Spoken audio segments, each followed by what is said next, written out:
Os médicos abriram o braço de Youssef Najem e encontraram algo que nenhum livro de medicina explica. As fibras musculares dele tinham sido substituídas por estruturas cristalinas de alumínio. Não em torno dos músculos. Dentro deles. Como se o corpo tivesse decidido, sozinho, trocar carne por metal. Isso aconteceu em 2018, numa cidade chamada Batron, no norte do Líbano. E a explicação oficial até hoje é: não sabemos. Só que essa frase, não sabemos, esconde algo muito maior. Porque o chefe não foi o único. E o lugar onde ele morava não é aleatório. Pensa comigo por um segundo. Você come, bebe, respira. Seu corpo usa tudo isso para se manter vivo. Agora imagina que alguma coisa nesse processo foi silenciosamente hackeada. Que sem você perceber, algo entrou no seu organismo e começou a reescrever as regras. Não de forma rápida, de forma lenta, invisível, por anos. É exatamente isso que parece ter acontecido com o chefe. E o que assusta não é o caso dele. É que os gatilhos ambientais que os pesquisadores identificaram na região de Batron existem em outros lugares do mundo também. Inclusive aqui. Deixa eu te contar como tudo começou. E o chefe era pescador. 52 anos, saudável a vida toda, sem histórico de doenças raras. Em 2016, ele começou a sentir uma rigidez estranha no antebraço direito. Não era dor intensa. Era mais como se o braço estivesse engessando por dentro. Ele foi ao médico local. Inflamação muscular, disseram. Tomou anti-inflamatório. Não melhorou. Em 2017, a rigidez avançou para o ombro. Ele mal conseguia levantar o braço acima da cabeça.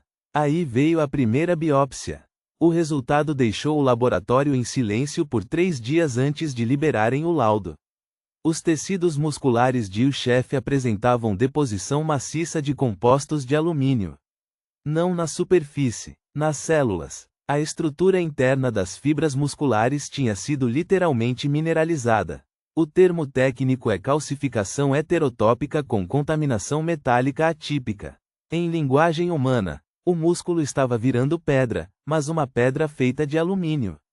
Agora vem a parte que a mídia internacional ignorou completamente. Quando pesquisadores da Universidade Americana de Beirute foram investigar o caso de Youssef, eles descobriram que pelo menos outros 4 moradores de Batron tinham apresentado sintomas parecidos nos 5 anos anteriores. Nenhum tinha diagnóstico formal, 2 tinham morrido por complicações que foram atribuídas a outras causas. E todos moravam a menos de 3 quilômetros de uma área costeira onde, durante décadas, resíduos industriais foram descartados de forma irregular. O alumínio, sozinho, não faz isso. Isso todo especialista concorda. O que os pesquisadores de Beirute suspeitavam era de uma combinação. Alumínio em concentração altíssima na água do lençol freático, reagindo com compostos orgânicos específicos que vinham dos resíduos industriais.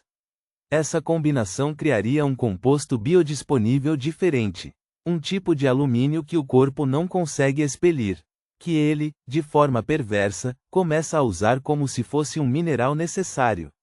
Se inscreve aqui no canal porque a gente cobre exatamente esse tipo de história que a mídia mainstream decide não contar. Agora a segunda camada. E essa é a parte que vai mudar como você olha para esse caso. Em 2020, um grupo de toxicologistas europeus publicou um estudo, não sobre o Líbano, mas sobre padrões globais de contaminação por alumínio biodisponível.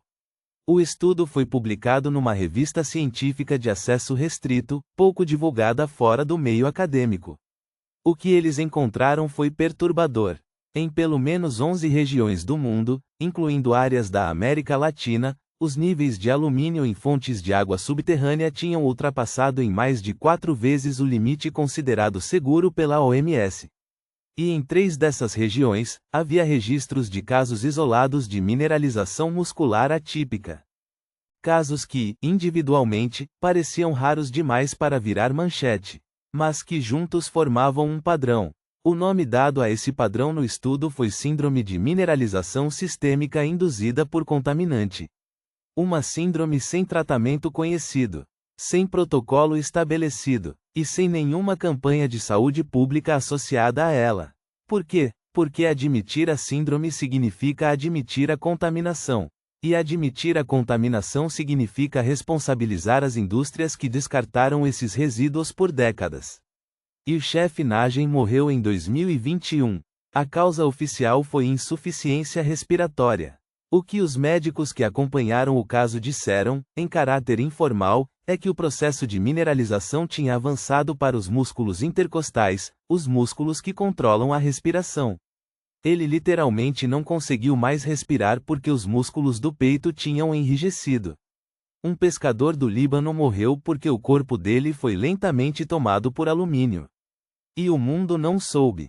Ou fingiu não saber. O que fica depois de tudo isso é uma pergunta que você não vai conseguir ignorar. Se isso aconteceu em Batron, se o padrão existe em 11 regiões do mundo, se os estudos estão lá mas ninguém fala sobre eles, o que está acontecendo nos lugares onde você bebe água, onde você vive, onde seus filhos crescem. Não estou dizendo que você vai virar metal por dentro. Estou dizendo que a história de O Chefe deveria ter sido manchete global. E não foi. Isso, por si só, já é uma resposta. Se você chegou até aqui, você já entende por que esse canal existe. A gente não repete o que a TV já disse. A gente busca o que ficou enterrado. Se inscreve, ativa o sininho e compartilha esse vídeo com alguém que ainda acredita que, se algo fosse grave, a mídia teria falado. Porque às vezes, o silêncio é a notícia.